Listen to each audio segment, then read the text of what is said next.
శ్వాస లోపల పిలిచేవాడిని ఏం చేయాలి, బయటకు వదిలేయాలి. పిలిచడాన్ని ఏమిటంటారు, లేచి కమ్ము కుంభకం అనే పేరుతో పిలుస్తాను. నేను సామ్యం ఎక్కడ వస్తుంది, రెండింటికి మధ్యలో ఉన్న బ్యాలెన్స్ ఫంకరం దగ్గర ఉన్న బ్యాలెన్స్ దగ్గర పుట్టేవంటే ఏమిటి, షూరు మెరుకుగా ఉన్నామనంటే ఏదో సేపు పడుకోవాలి. పడుకోకపోతే ఏమిటవుతుంది, సిక్ అవుతాము. నిద్రపోయినా కూడా 5-6 రోజులు 7 రోజులు లేవ కాపదు, ఆకర్షణ. నిద్రపోయిన వాడు లేవక తప్పదు, లేచిన వాడు నిద్రపోవద్దు. ఈ 2 పోగలేవండి. నేను 24 గంటలు చలికాలం కదా నిద్రపోతాను, నాకు 6 రోజులు నిద్రపోయినండి. కాళ్ళు మొహం అన్ని మర్చిపోయి సిక్కిపోయాడు. అలాగేమిటిది, ఏదైనా వర్క్ చేద్దాం 24 గంటలు మేలుకుందాం అనుకుంటే క్రాష్ అయిపోతుంది. నిద్రపోకుండా ఒక 7 రోజులు పనిచేసి ఉంటుంది. ఇందులో ఏం చేస్తున్నాడు తెలియదు. ఇచ్చే ద్వంద్వములు ఏదో భగవంతుడు చూడండి ఇచ్చేది. భార్యకు భర్త, భర్తకు భార్య సరి అయినటువంటి సంసారం అయితే కాంప్లిమెంట్ చేస్తుంది, లేకపోతే అవ్వచ్చు. కొడుకు తిడుగు తెచ్చాడు అనుకోండి, కుదిరించిన they are creating their own hell. తదాస్తు అనుకోండి. నా మూడు ఎప్పుడు దెబ్బలాడతానండి అంటే అది తదాస్తు. నేను కళతో ఎప్పుడు దెబ్బలాడు తదాస్తు అంటే మనకి ఏది ఇష్టం అది భగవంతుడు మనకు అందిస్తాడు. ఎందుకంటే మా ఆయనతో పడితే 24 గంటలు ఆయన దెబ్బలాంటిగా నాకు అవసరం. మెంటల్గా ఉంటే ఎవరికి పోతుంది, నీకే కోపం వస్తే ఎవరికంటే వాడు బాగానే ఉంటాడు, నీకే పెట్టిపెట్టాడు. కామ క్రోధ లోభ మోహ మలమాత్సర్యాలు ఏవైతే చెప్పుకున్నామో, అరిషడ్ వర్గం అనే పేరుతో చెప్పుకున్నాము. దానివల్ల ఎవరికి నష్టం, ఎవడుకుంటే వాడికి నష్టం, దుష్టుడికి నష్టం ఎవడు ఉండకూడదురా అని చెప్తే అయినా మనం నేను ఉండుకుంటాను, కృష్ణుడికి దగ్గర పరిచితేమో అనుకుంటాను. ద్వంద్వములు అంటారు. పేర్స్ ఆఫ్ ఆపోజిట్స్ ఇంగ్లీష్లో అర్థం కావాలంటే ఎగ్జాక్ట్గా భాషగా ట్రాన్స్లేషన్ కరెక్ట్గా పేర్స్ ఆఫ్ ఆపోజిట్స్ అని ఇచ్చారు భాషగా. ఒకదానికి ఒకటి వ్యతిరేకముగా భిన్నముగా ఉండేటటువంటి పక్క పక్కనే ఉంటాయి. రెండింటికి మధ్యన సామ్యత్వం అనేటువంటి సాధించుకోవడమే యోగా. చలికాలం ఏం చేయాలో పోటేసుకోవాలి. వేసవికాలంలో కోట్ తీసుకుని చల్లని వాతావరణంలో ఉండేటప్పుడు. అలాగే వేడిని సరే ఒకదానికి ఒకటి వ్యతిరేకమైన భావం మనసులో ఎవరికైతే ఉంటుందో ఏముంటుంది, అది చేయగలిగింది ఏం లేదు, అలాగే ఉంటుంది. బయట దిగు చూస్తాడు ఎంత తప్ప మనకి ఏం ఉండదు. తీసుకోవలసినటువంటి జాగ్రత్తలను తీసుకోవాలి తప్ప సామ్యతను తెలుసుకోవాలి. దీని గురించి మనకి 3-4 చాప్టర్స్ ఈ ద్వంద్వముల గురించి గొడవ చెప్తాయి. 3-4 చాప్టర్స్ అంతా ద్వంద్వాల గురించి. ద్వంద్వ విముక్త, అందుకని నేను ఎక్కువసేపు ఆయన చెప్పలేదు. ద్వంద్వములు అనేటువంటి దాని నుంచి బయటికి వెళ్ళాలి. వాట్ ఈజ్ ఆపోజిట్ తెలిసి కాంప్లిమెంట్. జ్యోతిషాస్త్రంలో చెప్తాను, నీరికి అగ్ని శత్రువు. అందుకని మొట్టమొదటిలో నమ్మింగ్లు పోయిస్తారు.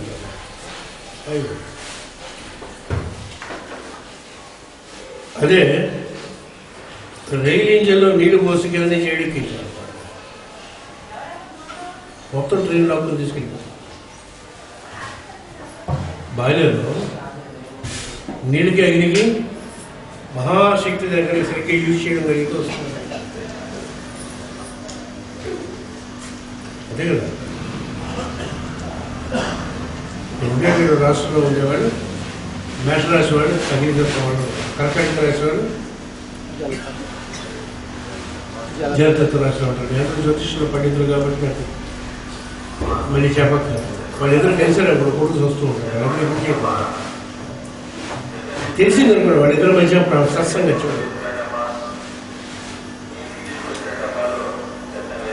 రెండింటినీ బ్లెండ్ చేయగలగడం కానీ ద్వంద్వాల నుంచి కలపడం కానీ తెలియగలిగితే నేను ఎలా యూజ్ చేయాలి.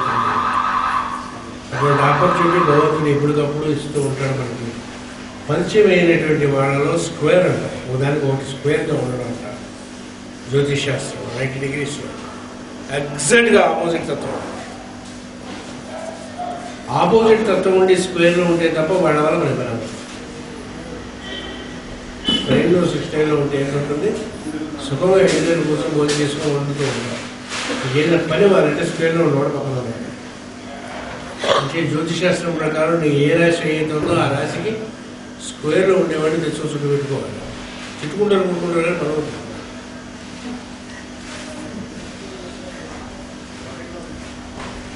కొన్నాడే పంచేగా చుట్టుకోవడం మానేసి పని చేసుకోవడానికి వస్తుంది. అప్పుడు మీరంటే ద్వంద్వ అయిపోయిన తర్వాత ఇంకేంటి,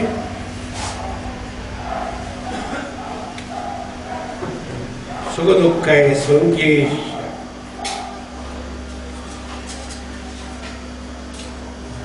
గచ్చంతి అమూఢ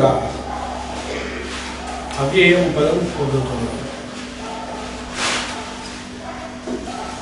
ఈ చెప్పినటువంటి పైన ఏవైతే ఉన్నాయో వీటన్నింటి గురించి నన్ను చూడడం కానీ మీరు మొదలుపెడతారు.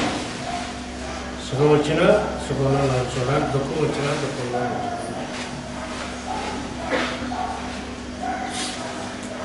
things that happened which like painful sometimes they are blessings of the nature. Many times ప్రకృతి నీ యందు మంచి ప్రేమ కలిగి దుఃఖాన్ని కలిగజేస్తున్నట్టు మీకు నమ్మడానికి శక్యం కాదు. బాగా క్యాండిల్ ఉంది ఇక్కడ వెలుగుతుంది, దాంట్లో వేడి పెట్టండి మంటలు ఏమవుతుంది, కారటం అనేటువంటి బాధ కానీ నేచర్ కానీ నీకు ఇవ్వకపోతే ఏమవుతుంది, కొంచెం వేరు ఉండదు. తెలుగు నేచరు నీకు దుఃఖాన్ని ఎందుకు ఇస్తూ ఉంటుందని అంటే ఆపదలో పడిపోకుండా నేను రక్షించడం వస్తుంది. కామన్ సెన్స్ అది కృష్ణుడు నేనే చేసాను అని చెప్తాడు. ఆయన యాక్సెప్ట్ చేయాలి. సుఖ దుఃఖాలు కూడా నేనే కారణం అని అనుకోవాలి. ప్రతిదీ బాగుండగల్లా ఆయన అకౌంట్లో వేసుకున్నాడు సార్ భగవద్గీతలో. అది కృష్ణుడు కొంచెం బాగుంది, అటు ఇటు బాగుంది, అందరిగా ఉందంటే నా అకౌంట్లో వేసేయండి.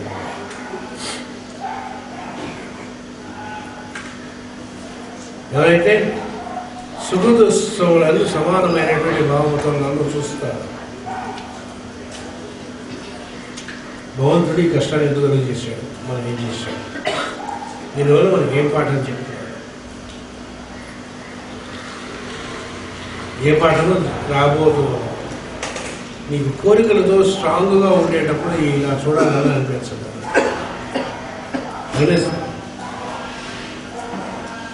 అయిపోయిన తర్వాత వీడికి వచ్చిన తర్వాత ఎప్పుడైతే ఈ మార్గంలో భగవంతుని చూడటం, కృష్ణుడు చూడండి, భగవంతుడు చూస్తూ ఉన్న కొంది ఏటవుతుందని ఎట్టరా చూస్తుండగా మీరుండడం కరిగిపోయి భగవంతుడు ఉండడం వల్ల విశ్వంలో ఎవడుంటాడు, విశ్వం విష్ణు సమస్తమునందు విష్ణు వ్యాపించు. ఈ సృష్టి అంతా ఎవరి కోసం, నీకోసం. నువ్వు లేకపోతే నిద్రపోతున్నప్పుడు సృష్టి లేదు. ఈ సృష్టి దాని జరుగుతూ ఉంటుంది, కానీ నువ్వు నిద్రపోతున్నప్పుడు సృష్టి ఏదో నువ్వు మెరుగున తర్వాత సృష్టి ఉంటుంది. నీ సృష్టి ఎవరిబడి సర్కంఫరెన్స్. నువ్వు ఎప్పుడైతే మెరుగుంటావో ఒక సెంటర్ కింద భారం మొత్తం నీ చుట్టూ circumference. So what you are looking at is a reflection of yourself. సమస్తమైనటువంటి సృష్టి నీ యొక్క రిఫ్లెక్షన్. ఎవరి రిఫ్లెక్షన్ సృష్టి అవ్వడం నేనే. ఎప్పుడైతే నన్ను ఈ సమస్తమైనటువంటి సృష్టి ఎందుకు చూడగలుగుతాను, చరాచరమైన జగత్తును చూడగలుగుతాను. చాలా చెప్పడం సులభం సార్, అది కష్టం కాదు. This is circular not limited. దాన్నే సాధారణ పేరుతో ఈ మహాత్ములైనటువంటి వారు పెద్దలు సాధన చేశారంటే, తపస్సు చేశారంటే ఏం చేశారు? తపస్సు అంటే అరణ్యానికి వెళ్ళి గడ్డలు పెంచి ఇలా భోజనాలు అవి చేయకూడదు. తపస్సు అది కాదు సార్. నేను చెప్పే తపస్సు తప తప తప అనగానే చేస్తుంది. ఫీరీ యాస్పిరేషన్ తపస్సు 24 hours అది గుర్తుండాలి. ఏం గుర్తుండాలి?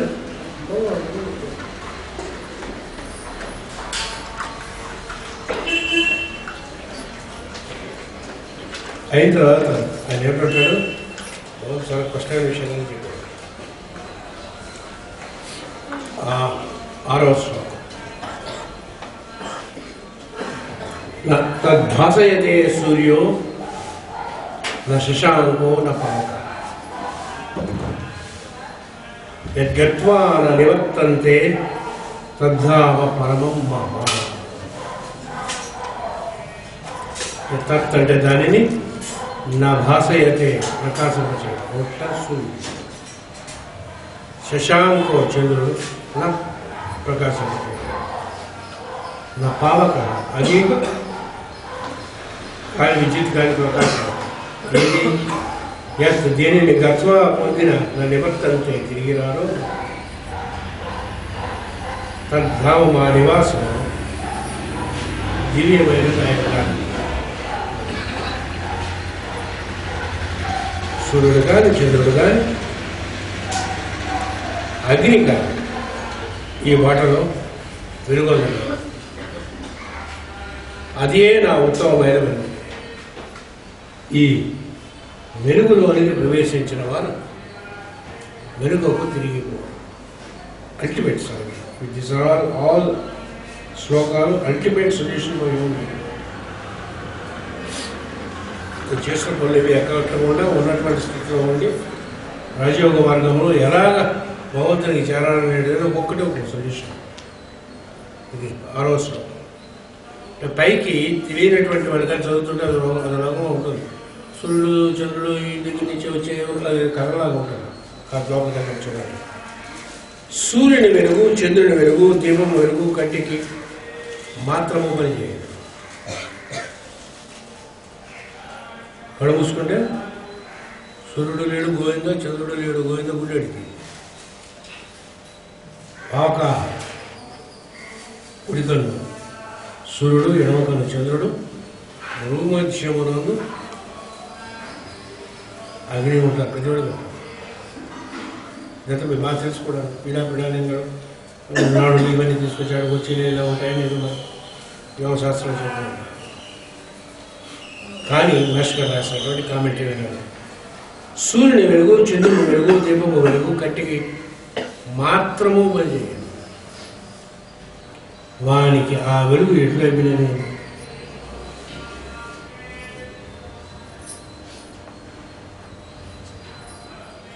ఆ వెలుగు ఎక్కడి నుంచి వచ్చింది, ఎలా వచ్చింది? సూర్యుడు మనం మగవగా మనమే. కంటికి చూసినట్టు శక్తి ఎట్లా బెనో అట్లే కంటి నుంచి మనస్సు చూస్తున్నాం. కన్నే చూడదు సార్. సూర్యుడు ఏం వెలుగుగా ఉన్నాడు సార్. కంటి ద్వారా సూర్యుడిని చూస్తున్నటువంటి మనస్సు ఆ సూర్యుడు ఉండేటటువంటి తేజస్సుని కనిపిస్తుంది. It's contact point. జనం చేయండి.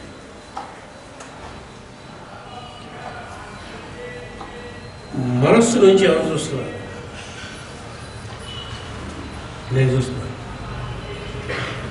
మనలో ఉండే నేను అనేటటువంటి మనస్సు ద్వారా సూర్యుడు చూస్తుండేటప్పుడు కంటి ద్వారా వచ్చేటటువంటి కాంటాక్ట్ ద్వారా సూర్యుడు వెలుగుతున్నట్టు కనిపిస్తుంది.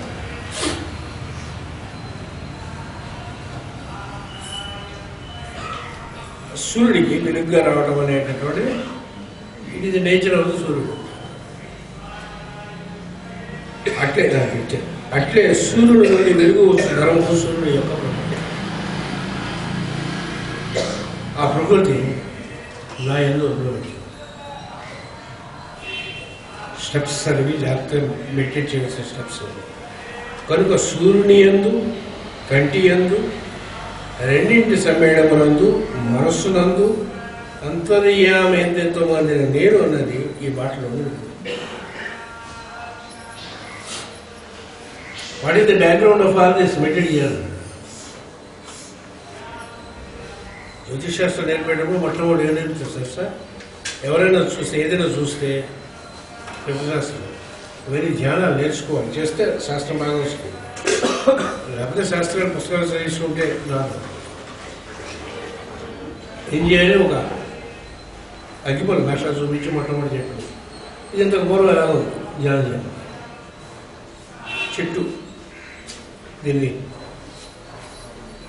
యంత్రకారాలు తీసుకొచ్చి దాన్ని ఇలా కొట్టారు. కొట్టమోదని చెట్టు కింద ఉంటుంది. అంతే కదా?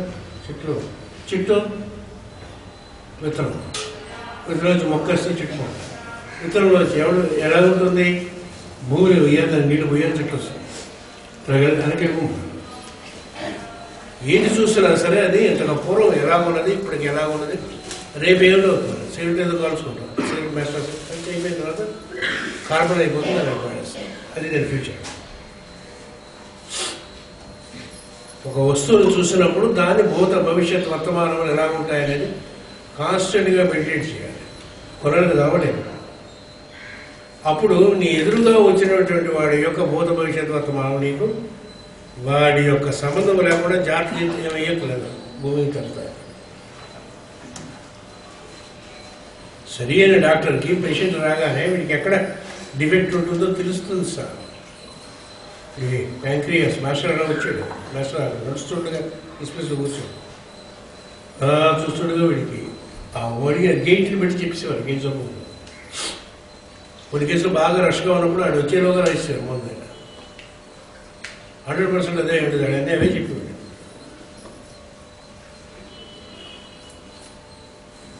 మా నాన్నగారు ఎంబీబీఎస్ ఓల్డ్ డాక్టర్, ఆయన అదే చెప్పారు. వాడు ఎడం వైపు కొంచెం తల ఇలా మచ్చలు వస్తాడు. వాడికి హార్ట్ పేషెంట్ అని చెప్పారు. మా అక్క ఉంది రాధాక్క, ఇప్పుడు అమెరికాలో ఉంది. అది నేను పక్క పక్కన కూర్చున్నాను. 6-7 చిన్నప్పుడు ఇలా చెప్పేవాడు. చూసి గేట్లు పెట్టి ఆ దూరం నుంచి వాడికి ఇది ఉంటుందని చెప్పేసి. ఇప్పుడు స్పెషలైజేషన్ అయిపోయిన తర్వాత ఒక్క అబ్బాయి ఒకటి తెలియదండి. అన్నీ రిపోర్ట్ చేస్తాడు. వాడికి 4,000-5,000 వస్తుంది సాయంత్రం. ఇందులో ఏముందో వాడికి తెలియదు, ఏమో తెలియదు. ఏదో లిస్ట్ ఆఫ్ మందులు ఉన్నాయి, ఎక్కడైతే డబ్బులు వస్తే రాసిస్తాడు. చూడగానే తెలిసేది పేషెంట్. అలాగా భూత భవిష్యత్ వర్తమానంలో ఒక వ్యక్తిని చూస్తే ఎలా తెలిస్తే, నేను చూస్తున్నప్పుడు దీని సంగతి ఏంటంటే నేను ఎక్కడో అమెరికా నుంచి మాట్లాడాను. నేను ముందు ఇదేంటి బెటర్ దీనేమో ఈ రకంగా తయారు చేస్తాను. చూసి క్షణ మాత్రంలో దీనికి పాస్ట్ ఫ్యూచర్ తెలియాలి. నేను కళ్ళు మూసుకుంటే ఇది ఎక్కడో తెలుస్తుంది. భూమి అంతా వ్యాపించినట్టు ధ్యానం చేస్తున్నాను. 10 సంవత్సరాలు ఉన్నాయి ఇవన్నీ కూడా. సిద్ధులు అంటారు. పెద్ద కష్టపడవలసిన సిద్ధంగా వ్యాపించినప్పుడు మేము ఏ ఊరిలోనో ఎవరైనా ఉంటే అమెరికాకి ఎలా ధ్యానం చేస్తే అమెరికాలో మీ వాడు ఎవరైనా ఉంటే వాడికి ఎవరు కొట్టుకోపోలేదో తెలుస్తుంది. ఏం జబ్బు తెలుస్తుంది. వీలైతే ఏం చేయడం higher type of accident healing. ఈ రాష్ట్రకోషన్స్ ఉన్నారు ఇక్కడ కొంతమంది.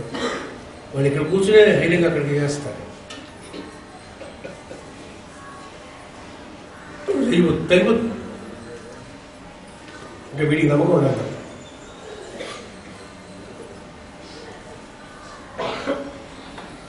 ఎంత దూరంలో ఉన్నవాడే హీలింగ్ చేయడం వల్ల ఈ విజయం అనేది దేనివల్ల తెలుస్తుంది అంటే దీనికి బ్యాక్గ్రౌండ్ ఎవడో తెలుస్తున్న కొద్ది మనకి హీలింగ్.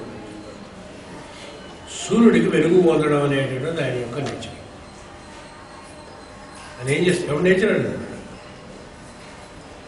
నీళ్ళకి కింద ప్రవహించడం అనేది నేచర్. అగ్నికి శిఖ పైకి రావడం అనేది దాని నేచర్.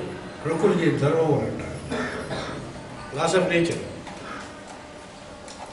లాట్ ఆఫ్ ప్రాపర్టీస్ ఏమో అని కెమిస్ట్రీలో వాటిలో చెప్తారు. ఒకసారి వాటిని ఓవర్కమ్ అయిపోవచ్చు అంటే బ్యాట్స్కి చెప్పి. Gravitation is not a law అంతే. సిగరెట్ హిమాలయాల్లో ఒక కొండ మీద ఏం కాకుండా ఇరిగిపోతుంది.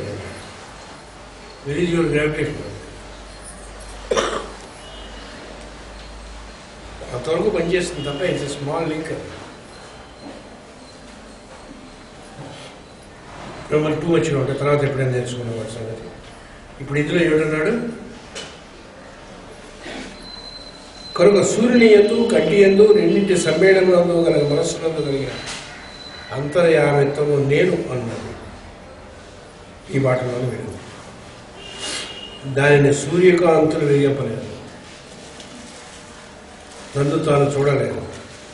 నేను వెలుగు మాత్రము పూర్ణముగా తన యందు తాను దానిని భావించిన మనస్సులో కూడా దాని యందు ఏమిటి అది ఇక్కడ ఒక క్రియ. ఇట్లు సారాంశమైన వెలుగును భావించు మనస్సు సూర్యాదుల కాంతి అందు కూడా దానినే చూసిన కనుక ఇది వెనుకకు తిరగనటువంటి మార్గం. ధామ అనే పదములకు మార్గమని వెలుగని అర్థం. ఇచ్చట మార్గము వెలుగు ఒకటియే. సృష్టింపబడిన లోకములో వెతుకువారు వెతకబడినది వెతకుట వేరువేరుగా ఉంటుంది. నేను ప్రజ్ఞ మూడులో ఒకటిగా